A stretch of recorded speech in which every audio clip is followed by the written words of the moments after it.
Hello everybody, welcome to Season 2, Episode 2 of the When in Doubt podcast. We got Hayden and Gavin here today, and we are extremely excited to jump in to some tech talk today. It kind of feels like an OG episode here. I guess we just got two of the boys sitting on a couch talking about some stuff we want to talk about. Don't really totally know how relevant it is. You know, sometimes we really try to focus on things that are like very much in the media, so like the Instagram Reels do well and stuff. But today, we just decided to sit down and we're like, you know what? We're just going to talk about some headlines that we want to talk about. And that's what we're going to do today. So, with that being said, let's wrap it up.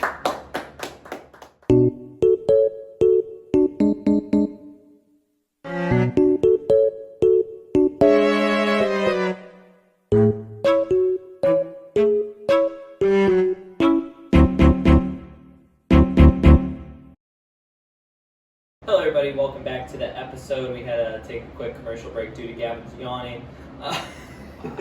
Sorry, I had to call you out like that.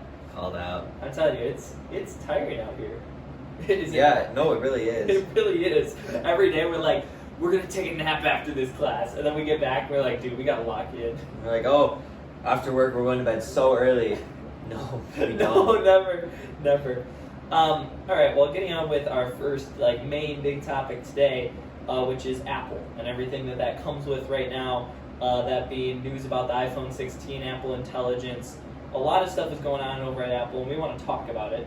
And I think the first thing to mention, which is something you were talking about, is how crazy it is that they are already discontinuing support for the iPhone 15. Yep, they're not going to be selling it. It was only released like a year ago. Yeah. And they're already cutting it off because they want people to buy the new one. So that raises the question, which is I think a common question about this whole thing about, you know, are people willing or will people buy a new iPhone literally basically every year when the new iPhone comes out? I think there's a lot of people who do, honestly. Yeah, and I agree with that. All the Apple Care plans and stuff. Yeah, and I agree with that, but what are you doing? Spider. Oh, bro. Mid-podcast, get a little spider issue. But with that being said, Gavin's over here smashing a spider with a apple juice, leftover apple juice. I don't want to go get toilet paper or anything. Fun times. All right, well, as we were trying to say, it's just kind of crazy to me because, I mean, these iPhones are expensive nowadays. I mean, what are they, $800 for, is that the base model? Is it the base model, new iPhone 16? Base model is $800. Yeah. So the base model of the new iPhone 16 is $800. And I mean, there's people that are willing to spend $800 every year to get the new iPhone. And then correct me if I'm wrong, but doesn't Apple have a plan where you can subscribe to it and you'll keep getting a new phone every year? Yeah, I mean there's a lot of it depends. There's a lot of different plans. It also sometimes goes through your connection, Verizon or whatever, all the other ones. I don't know. Yeah. Half the companies have gotten bought out by other ones because there used to be Sprint, and that I think got bought out.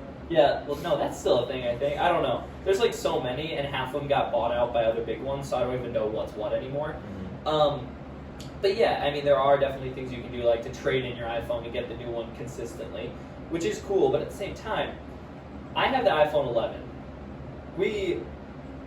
It's great. I mean, it gets the job done for me, and I do a lot of stuff with video editing and pictures and stuff, and I've never really had an issue with it. I don't know, Gavin, what do you think? Do you if you had the money, would you upgrade every year, or do you not see it being worth it? Do you see the improvements iPhone to iPhone being worth it? Obviously, depending on your provider, you can do trade-ins and stuff. So they'll be trade your old phone, we'll give you this discount. But if I were to spend, I would not spend even $400 a year on a new phone. I got this phone a while ago now, 4 or 5 years ago, iPhone 12. I got it right after it came out, and it still works. It doesn't it works perfectly fine. I don't see a reason to spend that much money every year when I could be spending the money in better places, you know? Yeah, I mean, it's also just comes down to the question of are the things that Apple is adding worth the upgrade? You know what I mean? Honestly, my honest question that third camera really made a difference. If somebody, for example, I have the iPhone 11, just the base model iPhone 11. If somebody gave me an iPhone 15, the base model iPhone 15, how many instant on just my common day-to-day use, how much am I going to notice the difference? That's my honest truth. the load times of everything in my iPhone are still super fast, snappy. My battery life isn't an issue yet. Like, there's just nothing that's like standing out. Obviously, there's small features here and there that I'm sure are nicer on the iPhone 15, and it's quicker and it's more powerful because that's how they all are, and the camera's a little bit better. But at the same time, are those improvements really ever worth the upgrade? That's the question you have to ask yourself. I think a big step, like I think from the 12, the 11 to the 15, not much has changed with the overall like usage of the phone and like the user interference or whatever. User interface. My bad. User interface. Nothing much has changed from the iPhone 11 to the iPhone 15. It stayed all pretty similar. I feel like the iPhone 16 though is a jump where I was about to say. Yeah, where I'm thinking like, oh, maybe it would be like good to consider getting that sometime soon. I'm not even kidding. That's kind of the reason that we're talking about this leading into the iPhone 16 is because I actually want to applaud Apple, which maybe is an early applaud considering it hasn't come out yet, and it's risky to applaud this early. But based off of what we've seen throughout their different, their shows, their different showcases, and what they're doing with the iPhone 16, they are basically centering this entire new phone around Apple Intelligence and all that can do, which is crazy to think that it's to the point where Apple is literally like centering their newest iPhone around AI. It's just ridiculous to think about that still. Mm-hmm. But with that being said, with that comes a lot of new stuff. I mean, there's a lot of new features that have already been shown off that are completely different and something you cannot get on the iPhone, 11 through 15 or whatever we were saying like that. Exactly. AI has changed. Like, think about a year ago, you go on Google and you search something up, and you're hoping that little like text box on the top comes up, like from a random article where it like gives you the answer. Now you search on Google, you search on Microsoft, you search wherever, you get an AI generated response on the top. That's the new standard for everything. Like for search engines now for iPhones, and they just all AI is getting generated into everything. So then, one of the questions like I wanted to ask you and just kind of talk about, with that being said, is now, AI is amazing. I mean, there are a lot of things that it's useful for, and it's starting to become more and more of a new normal. But with that being said, how much in 2024 is it actually used, and how useful actually is it for somebody like me? Like, for example, how often does your normal average Joe go on their iPhone and is like, yeah, man, I need to use ChatGPT today, or like I need some AI in my camera to be able to like scan. Like, how is that actually useful yet, or is it to the point where it's integrated well enough where it's actually usable and worth using? Yeah, well, I just wrote a paper for my design class, and I talked a little bit about AI and how designers they don't necessarily create their own images. They usually pull them off like non-copyrighted websites, or they generate them. And generating them has become really popular, and a majority of designers, over 50%, now use AI to generate art using their designs. Whether it's like a website design, like a billboard, a plaster, anything, more than half of them now use AI. Yeah, and see, that is cool. And one of the reasons it's cool is because you still, there is that need for designers, because although, you can tell AI to design you a logo or this and that for whatever, it's if you want your logo to feel like your logo or your brand or however that is, you're going to need to do some of your own work to make it feel like yours, like to make it feel like it's something that you created and not just AI spawned out of nowhere. But what is awesome is once you create that logo, once you create that design, you can put that in AI and say, hey, give me 15 more designs similar to this. Yep. And then it'll just print out 15 of them, and you're like, man, I really like that idea. And then you can go kind of edit it yourself, change it yourself. Sorry. As I was saying, I just think, I see the usage there, but I think just right now, it's still a specific crowd that's going to use AI to the amount that I think Apple's thinking people will. Like, one of the big features on the iPhone 16 coming out is that on the camera, you can now, like, basically take a picture, like if you're holding your camera facing towards, like, for example, this microphone, I could tap on the microphone and it would pull it up on like Google or whatever through Siri, and it would show you like, oh, here's what it is, here's how to buy it, here's the name of it, and it'd show it, maybe it's like instructions on like how to use, like that sort of stuff. It's just basically like a Google search based off of what your camera's seeing. Now that is super cool, super cool. Like the ability to be able to do that is insane. Now my question is, how much would you actually use that? Because guess what? We don't have that on our phones right now, and there's really never a time throughout the week where I'm sitting here and I'm like, dang, man, I really wish my phone Google could does scan have all something of like them. that. Like, yeah, they do. They've had that for a couple of years. I know what you mean, but it's like, it's to the point where Apple's integrating it into their system. So it's obviously got to be pretty good now, and it's got to actually be useful. And also, Apple has to think, oh, people are actually willing to use this. Like, you know, like you're saying, I know that that's a thing on Google. Like, you can get the Google app and you can scan something. And I think it's already a thing on, like, Google Pixels or, I don't know, some Samsung phone where I see the ads online of, like, people being like, oh, scan the thing and you tap it and you can shop it. Like, that's cool. But, like, would you honestly actually use that? Like, do you think? Or I mean, I've used it a couple times. I feel like if you think about the entire AI as a whole, for like an average college student or person in general, a lot of people use ChatGPT to help them do complete assignments, write papers. There's things like Grammarly, which is like AI generated, like help with your text. And I look at some of the things Apple's integrating, and they're doing a lot of like writing help. Like if you're writing a text message, you can have AI help you with that, AI searching and all of that. And I feel like it's not something we see ourselves using, but something that'll make life a lot more convenient to use. Yeah.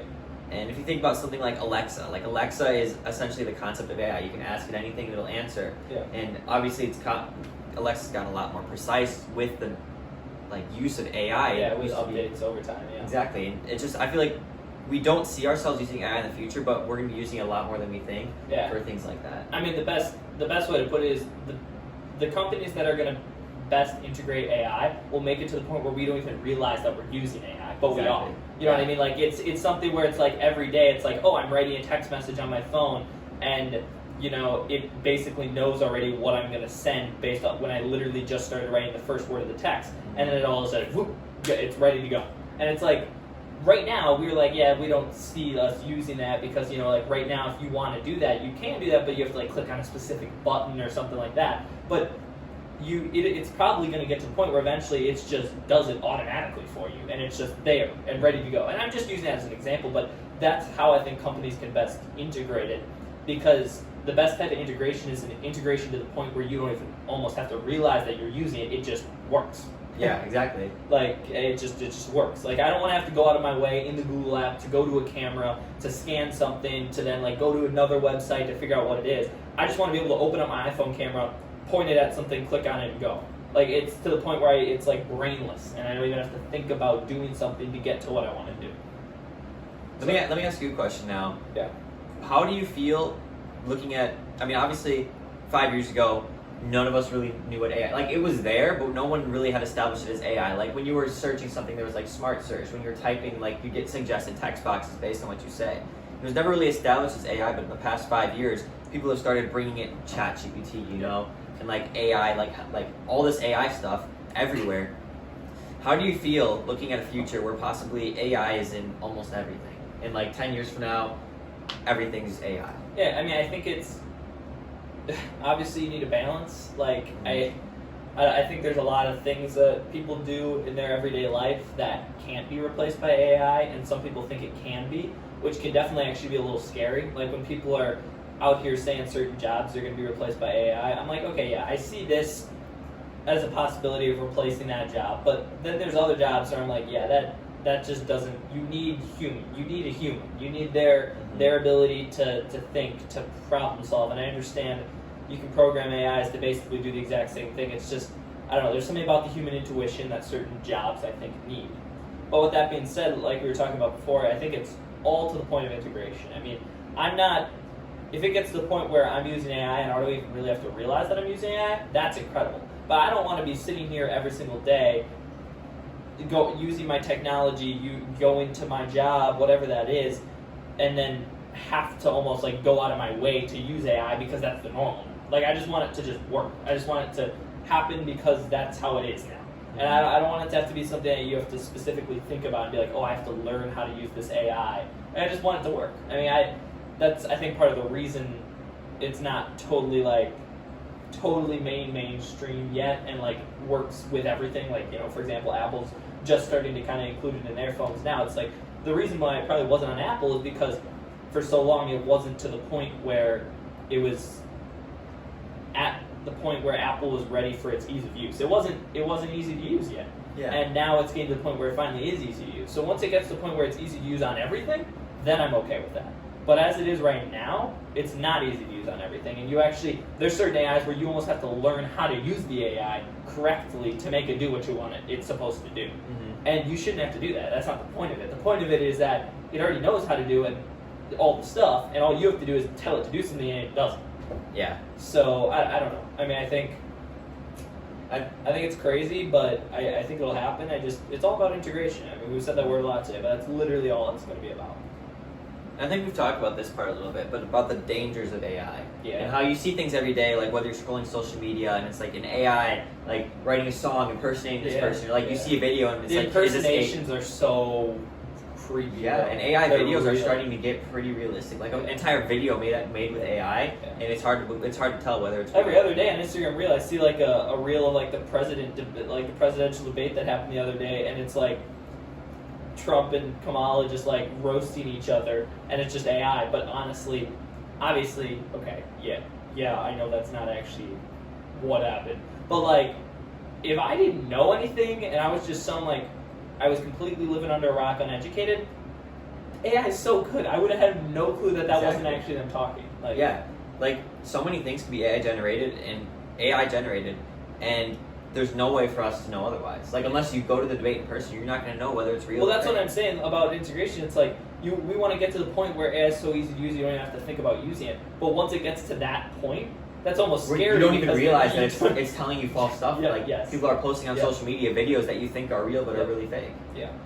And like I saw something the other day, it was an NFL like odds. Like they ran the odds for NFL games and they simulated the games for week 2 10,000 times. Like AI simulated 10,000 times, and to try to find out every probability, every prediction that AI could generate. And that's just crazy that they're using that for literally simulating an NFL game now. Yeah. That's insane. Mm-hmm. All right, well, Apple's crazy. I mean, not Apple's crazy. AI is crazy. Yeah. I guess Apple's a little crazy too, but For not getting a new iPhone in 10 years. For Apple finally integrating Apple Intelligence, I'm honestly really excited to see what they do, though. I think, honestly, this will be the first iPhone that I'm actually, because based off of what I see, obviously, I might actually be convinced to upgrade it. Although, like I was just saying, I do love my iPhone 11, and it does what I need to do. You know, It's actually changed this time. As a tech guy, when I see big changes, I want to experience those big changes. So it's going to be hard not to want to go pick up an iPhone 16. So that's cool to say. All right, moving on with a little more tech talk before we finish out the episode with something a little more just fun. The PlayStation 5 Pro, which I think we did mention this before in a different episode, but it was more just rumors. We were talking about like the Switch and PlayStation, Xbox, and what they're doing. Now they've announced like the price. Yeah, and but now we officially found out the PlayStation 5 Pro is coming out November 7th. It's a discless console, and how much is it? $700. So I believe Sony received a lot of backlash from people saying that it's insane to charge people $700 for a discless console. Yeah. So that's something else that we mentioned in another episode. We were talking about how the future of video game in general is a possible future where nobody has discs, nobody has collections of video games anymore because everything's just online. You download the game through a gaming service, like a streaming service, like Xbox Game Pass, PlayStation Plus, whatever that is, or you just buy it online and then you have it. And PlayStation is obviously pushing towards that with the harder push of these discless consoles and making the PlayStation 5 Pro discless. But at the same time, I mean, charging $700. Yeah. Well, first off, charging $700 is one thing, and second off, making it, I don't know. I just cannot, in my head, as much as I understand the whole like convenience of not having to carry around discs, I can't get around the fact that it feels like you don't own it. Like I don't know how to describe it. Like if I have a bunch of friends come over and I'm like, hey, let's pick out a game to play. They still go to my shelf that has all my video games on it. They're like, oh, let's play this. But then I also have to explain to them, I'm like, oh, guys, just so you know, I also have Xbox Game Pass and this and this and this. And I'm like, I also have all these games, but you have to go on a specific console and like look through the library. It's like, it just makes getting to the thing you want to do so much more complicated than just picking up being like, oh, that game looks fun, pick it up, put it in, play.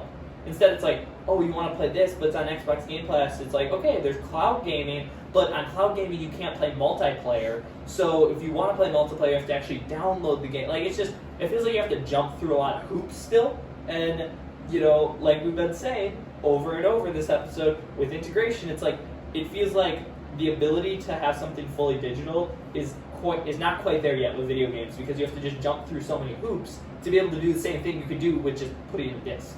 And I understand that there is a future which can probably happen and will probably happen, where discs kind of become not a thing anymore, and it's more just a collector's antique sort of thing.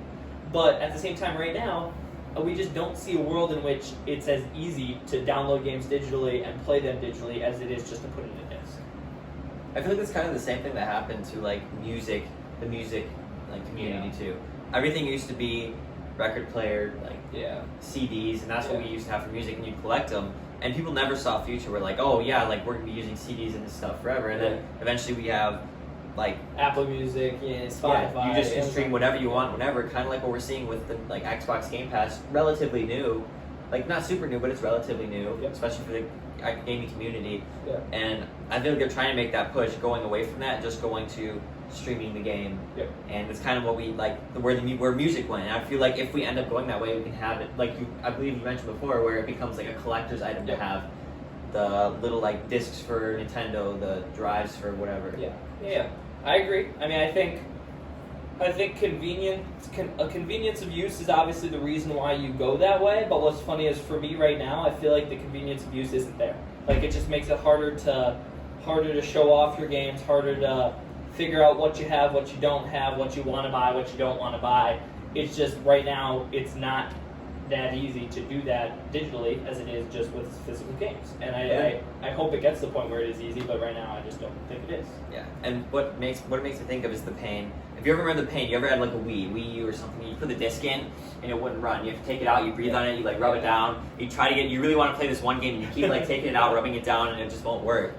And I feel like that, I mean, those were core memories, trying to get, trying to get Wii Sports in there, and like, okay, let's get a microfiber, wipe it off, and but then you don't have to deal with that pain anymore, and the pain of like, oh, this disc doesn't work anymore, we can't play this game. I mean, there are some people I know that are already basically fully digital with whatever console they're on, and I respect that. If you can do that, I respect that, because it does make it super convenient for you if you can get everything you want to work on there. But for me, it's like, for example, just this is an example for me that happened actually recently. I wanted to play Overcooked, and I have Xbox Game Pass, and it's on cloud gaming. So I loaded up Overcooked on cloud gaming, and I'm like sitting down with my friend, actually Matthew, OG podcast member. Haven't seen him in a while, but he's off at college doing exciting stuff. And we sit down and we're like, all right, let's play. I give him, the second controller, we load it up. And for some reason, like, the multiplayer option just grayed out. And we're like, why is it great? Like, what's going on? Like, why won't it let us play? So I had to, like, look it up and do some, like, research. Literally on my computer, I'm like, why won't it let me play? And I found out that through cloud gaming, it doesn't allow you to play multiplayer. So we had to sit there and download Overcooked to be able to play the game. And it's just those type of little inconveniences that just don't happen when you have the actual game. Like, when you're playing on Xbox Game Pass, you don't actually really own that game. You're just streaming it off of some computer somewhere that actually has the game, and you're just streaming it. But when you actually own the game, you can it's your game. I mean, there's no other way to put it. And it was just, it's those type of hoops that I've run into, and I know some other people that, know all these issues, this and that, and they're like, okay, I figured out these issues and they don't affect me anymore, like, I got around them. But for me, I just haven't found a way to get around them yet, so I just continue to buy physical games. But I know some people that are already going fully, digital, and I respect that if you can make that work for you, but for me, it just doesn't yet. And I really hope it does one day, because I don't want to have to carry around thousands of games. Think about all the memories you made going to games. Like, your mom would be like, hey, let's go out, and you'd be like, oh, can we go to GameStop? Yeah, and you walk through GameStop, and she's like, you can pick one game. And you go through, try to find the best game you can find. Like, you will never have that again. If you ever buy a game you don't like, it's like, okay, they're $60. Like, otherwise, if you buy this game you don't like, you can resell it. You can, or go to Goodwill and try to find like a cheap game for a few dollars. You can't do that. You have to buy them all full price. You can never get discounts, or like you can get discounts. You can't get used deals though. You can't buy them used and new, or like used like new. And I feel like that just makes it. I'm gonna get a little financial here, but it kind of corners the market on the gaming. Like, if you think about, imagine cars, you cannot buy a used car. The car market would be insane. That's the same thing for gaming. If you can't buy a used game, they're gonna jack up the prices, charge you like $80 for a game. There's nothing you can do about it, because if you want to play new games on PlayStation 5, Switch, and Xbox Series X, like next gen games, are $70 now already. So it's insane. It's a lot of money. It's for like literally just a download. Yeah, it's crazy. All right, well, with all that tech talk out of the way, let's get this episode wrapped up with one last topic because I'm hungry and I want to go eat some lunch.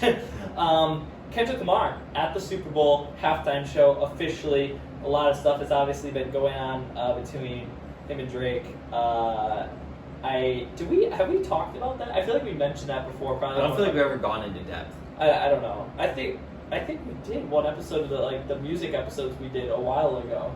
Well, wasn't Liam here for a little bit? That was way before that, wasn't it? No, I think it was the second. I don't know. Long story short, Kendrick had a lot of stuff going on with Drake. Dropping diss tracks at each other constantly, coming out with a lot of bangers on both sides. But with that being said, Kendrick kind of seems like he's winning. I mean, I think he's winning. He wrote what some would call a song of the summer. Yeah. Or song of the year. Like us. I mean, yeah, of course he did. Yeah, obviously. But then that also being said, I mean, he's playing at the Super Bowl now. So that's pretty big for any artist, obviously. And I'm really excited for the show. I feel like... Yeah, we've had a lot of mid... Yeah. Do you think this one's going to be a good one? I don't know. Do you feel like it's going to be a disappointment, or do you feel like it's actually going to be a good... That's what I was thinking about, because I feel like we haven't even had that bad of artists recently. Like, they had the... What were all the... What was that one year that they had, all the rappers? Like, they had Eminem, Snoop. Like, they did, do you remember that? Am I tripping? I don't know. But, yeah, they did the year where they had all the rap. I mean, I don't think the choice of artists have been that bad, per se. I just feel like the way they do the show at the Super Bowl hasn't been the best. And I just wonder... I wonder if that's because of the Super Bowl, or if it's because of the artist. Because part of me thinks it's probably because of the Super Bowl, because I know a lot of these it's a lot of these artists are great. There's nothing. Some of the picks are great picks, but I think you just come to question: is the reason the Super Bowl halftime shows are bad because of the Super Bowl or because of the artists? I think it has to be because of the artists. But there's been some good artists that had pretty bad shows. I mean, Usher's show was decent. Yeah. I would say that was an okay one. Rihanna sucked. I can't. I'm sorry. I don't know. I mean, but what I'm saying is Rihanna's not bad. She's so good. Except it just it wasn't good. I don't know. It's about putting on. It's also a taste. You have to be a good performer. Though. Yeah. If there's some people will say it's not always about the music you're going to see, but it's about who's performing. Yeah. You can watch an underrated artist absolutely go insane at a concert because they have a good show. Yeah. It's all about playing live well and doing it. Well, with that being said, then I think it's going to be good because I think Kendrick can absolutely put on a show. He can light up an audience. Yeah, and my take is we will have a good Super Bowl for the first time in however long you think it's been since the last good Super Bowl because I think Kendrick is going to light it up at the Super Bowl. I think so too. All right. Well, that was a fun episode. Good to sit down and kind of just talk about stuff we wanted to talk about. Good episode too, guys. Proud of us. We will see you guys on Wednesday at 9 a.m. for episode 2, week 2 of the Sports Talk, which hopefully you guys have been enjoying. If you haven't checked that out, please go check that out. We did a lot of work on that, a lot of editing, and it's really fun to do, honestly. Mm-hmm. But as you can tell, we've been pumping up the content finally, again, getting out shorts consistently, reels, TikToks, all the stuff on all the different platforms. Make sure to go check out our socials. We're on so many things. We're on TikTok, YouTube, Instagram. We got a Discord server. We have a Twitter. Discord server. We got a lot, and you should go check it out. We have an OnlyFans. We have a feed finder. No, we don't have any of that. We also have what's the one Cameo? Oh yeah, we do have it. We actually for real do have a Cameo. We also for real have the other. No, one. we do not for real have the other two. But if you want to go check out our Cameo, you send us over a little cash, and we will send you over a video of us, saying happy birthday or whatever you want. You can request, and we'll send over a video of us and some of the other boys from the podcast. So yeah, that could be a fun gift for a loved one or a friend as a joke or something serious. Whatever you guys want, send it over. We'll probably do it. So thank you guys for watching. Season 2, Episode 2 of the One It Out Podcast. See y'all on Wednesday.